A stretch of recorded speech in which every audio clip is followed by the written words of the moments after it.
අපේ Java tutorial එකේ දෙවෙනි වීඩියෝ එක අපි මේකෙදි බලන්න හදන්නේ කොහොමද අපේ Java program එකක් run කරන්න කියලා. අපි තාම code ගැන කතා කරන්නේ නැහැ. අපි ඉස්සෙල්ලාම දැනගන්න ඕන අපි ලියපු program එකක් computer එකේ run කරන විදිය. ඉතින් අපි මේ වීඩියෝ එකේදී බලමු කොහොමද ඒක කරන්න කියලා. මුලින්ම මම folder එකක් හදාගන්නවා මගේ Java file save කරලා තියාගන්න. මම desktop එකේ හදාගන්නවා මගේ folder එක right click කරා new වලට ගියා folder. හරි මම ඒකට නමක් දෙන්නම් YouTube කියලා. හරි මම මගේ ෆෝල්ඩර් එක හදාගත්තා. දැන් මගේ Java file ඔක්කොම මම save කරන්නේ මේ YouTube කියන ෆෝල්ඩර් එක ඇතුලේ. ඊළඟට අපිට ඕන වෙනවා text editor එකක්. text editor එකේ තමයි අපි අපේ program එක ලියන්නේ. ඉතින් ඔයාලට පුළුවන් ඕනනම් notepad එක use කරන්න මේකට. හැබැයි මම මෙතනදී use කරන්නේ notepad++ කියන එක. මොකද notepad එකේ වැඩේ ටිකක් boring වෙන නිසා තමයි මම notepad++ එක ගන්න. හැබැයි ප්‍රශ්නයක් නැහැ. ඉතින් ඔයාලට notepad එකේ වුණත් මේක වැඩේ කරන්න පුළුවන්. ඉස්සෙල්ලාම මම notepad එක notepad++ එක open කරගත්තා. ඊට පස්සේ මම මගේ Java file එක හදන්න ඕන. Java file එක save කරන්න ඕන. ඒක කරන්නේ file වලට ගියා save as වලට යනවා. ඊට පස්සේ මම මගේ file එක save කරන්නේ desktop එකේ YouTube කියන folder එකේ. මම YouTube කියන folder එකට ගිහිල්ලා මම මගේ Java file එකට නමක් දෙනවා. අපි මේකට දෙමු first කියලා. first කියලා දීලා Java file එකේ නම තමයි Java file එකේ extension එක වෙන්නේ .java කියන එක.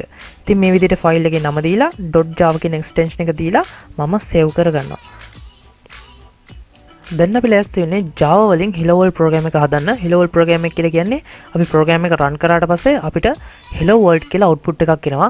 ඉතින් අපි බලමු Java වලින් කොහොමද මේ hello world program එක හදන්න කියලා. ඉතින් මෙතනින් එහාට මම ඔයාලට මේ code ගැන කියලා දෙන්නේ නැහැ. code කරන්නේ කොහොමද කියන එක ගැන. මොකද අපි මේ වීඩියෝ එකේ ඉගෙන ගන්නේ Java program එක run කරන්නේ කොහොමද කියන එක ගැන විතරයි.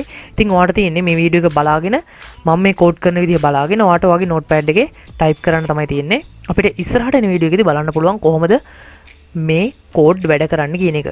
මම එහෙනම් දැන් වැඩේ පටන් ගන්නවා. මුලින්ම මම Java class එක හදා ගන්න ඕන.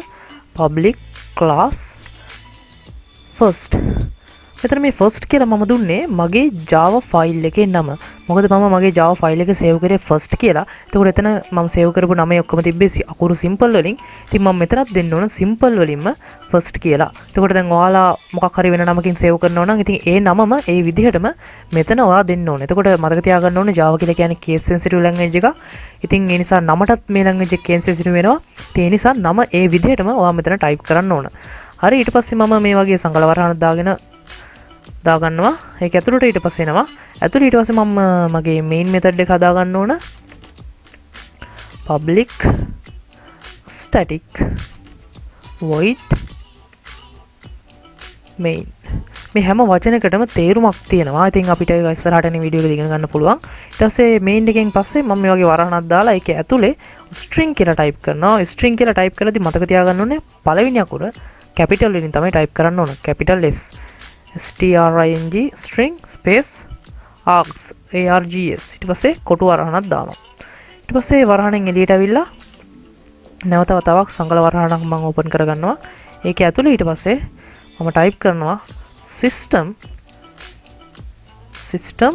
එතනදිත් ඔයා මතක තියාගන්න ඕන system කියන වචනේ S අකුර capital වෙනවා.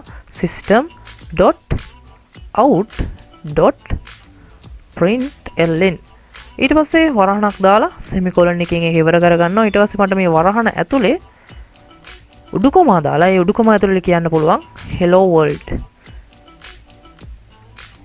world කියලා output එකක් දෙන්න කියලා. hello world. හරි දැන් මම මේක save කරගන්නවා. file save. හරි එහෙනම් ඔයා මේ කෝඩ් එක බලාගෙන මේ විදිහටම ඔයාගේ ටෙක්ස්ට් එඩිටර් එකේ ටයිප් කරගන්න.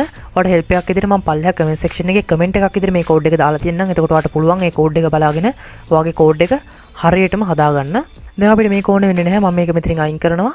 ඊට පස්සේ මම යනවා මගේ Java file එක save කරපු folder එකට. එතකොට දැන් ඔයාලට බලා ගන්න පුළුවන් මෙතන first.java කියන මගේ Java file එක save වෙලා තියෙනවා. ඔයාලට මෙතන මේ .java කියන extension එක පෙන්වන්නේ නැත්නම් ඔයාලට පුළුවන් මෙතන view වලට ගිහිල්ලා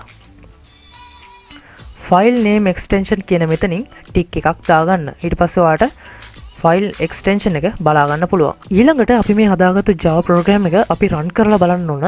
ඉතින් ඒකට අපිට command prompt එක ඕන වෙනවා. ඉතින් අපි දැන් මේ ඉන්නේ directory එකේම අපි command prompt එක open කරගන්න ඕන. ඉතින් මම ඒකට ලේසි ක්‍රමයක් කියලා දෙන්නම්. ඔයා ඉස්සල්ලාම මේ folder එකේ හිස් තැනක ඉස්සල්ලාම mouse එක click කරගන්න. ඊට පස්සේ ඔයාගේ keyboard එකේ shift key එකත් එක්ක mouse එකේ right click කරන්න. ඊට පස්සේ ඔයාලට බලා ගන්න පුළුවන් මෙන්න මේ වගේ open command window here කියලා එකක් එනවා. ඒක උඩ click කරාට පස්සේ ඔයාගේ command prompt එක ඔයා දැන් ඉන්න directory එකෙන්ම open වෙනවා. C user advanced desktop YouTube කියන මගේ folder එකේ තමයි දැන් මගේ command prompt එක තියෙන්නේ. අපේ Java program එක අපි ලිව්වේ ඉංග්‍රීසි භාෂාව වචන වලින්. හැබැයි මේ ඉංග්‍රීසි වචන අපේ කම්පියුටර් එකට තේරෙන්නේ නැහැ. කම්පියුටර් එකට තේරෙන්නේ binary code විතරයි. ඉතින් අපි මේ හදාගත්තු Java program එක කම්පියුටර් එකට තේරෙන විදිහට අපි translate කරගන්න ඕන, compile කරගන්න ඕන. ඉතින් මේකට අපිට උදව් කරනවා Java වලදී Java compiler. අපි මේ compiler ගැන පළවෙනි වීඩියෝ එකේදී කතා කරා. ඉතින් අපි දැන් මේ හදාගත්තු first.java කියන program එක අපි translate කරගන්න ඕන, compile කරගන්න ඕන කම්පියුටර් එකට තේරෙන විදිහට. ඉතින් compile කරන command එක තමයි Java C කියලා කියන්නේ. මම command prompt එකේ Java C කියලා type කරලා space එකක් තියලා මම කියන්න ඕන මගේ මොන ෆයිල් එකද compile කරන්න ඕන කියලා. දැන් මට ඕන first.java කියන ෆයිල් එක තමයි compile කරන්න ඕන. ඉතින් මම type කරනවා first.java කියලා. ඊට පස්සේ මම enter කරේ ගමන් ඔයාලට බලා ගන්න පුළුවන් මගේ folder එකේ අලුත් ෆයිල් එකක් හැදිලා තිනවා first.class කියලා. ඉතින් මේක තමයි කම්පියුටර් එකට තේරෙන විදිහට compiler විසින් හදපු අලුත් ෆයිල් එක. ඉතින් දැන් අපිට පුළුවන් අපේ program එක Java වලින් run කරන්න. ඉතින් ඒකට දෙන command එක තමයි Java කියලා type කරලා space එකක් තියලා මම මගේ ෆයිල් එකේ නම type කරනවා. හැබැයි මෙතනදී ඔයා මතක තියාගන්න ඕනේ නැවත වතාවක් ඔයා ෆයිල් එක්ස්ටෙන්ෂන් එක දෙන්නේ නැහැ. ෆයිල් එකේ නම විතරයි දෙන්නේ. ඉතින් මේ විදිහට Java space ෆයිල් එකේ නම දීලා enter කරපුව ගමන් ඔයාලට බලා ගන්න පුළුවන් hello world කියලා මෙන්න මේ විදිහට ඔයාගේ output එක ඇවිල්ලා තියෙනවා. ඉතින් මේ විදිහට තමයි අපි Java වලින් program එකක් ලියලා ඒක run කරන්නේ. හැබැයි ඉස්සරහට එන වීඩියෝ හැම එකකදීම අපි මේ විදිහට program එක run කරන්නේ නැහැ. අපි IDE එහෙම use කරනවා. NetBeans කියන IDE එකෙන් තමයි අපි ඉස්සරහට වැඩ කරන්නේ. හැබැයි දැනට අපි මේ විදිහට වැඩ කරමු. මොකද අපිට code පුරුදු වෙන්න මේ ක්‍රමය හොඳයි.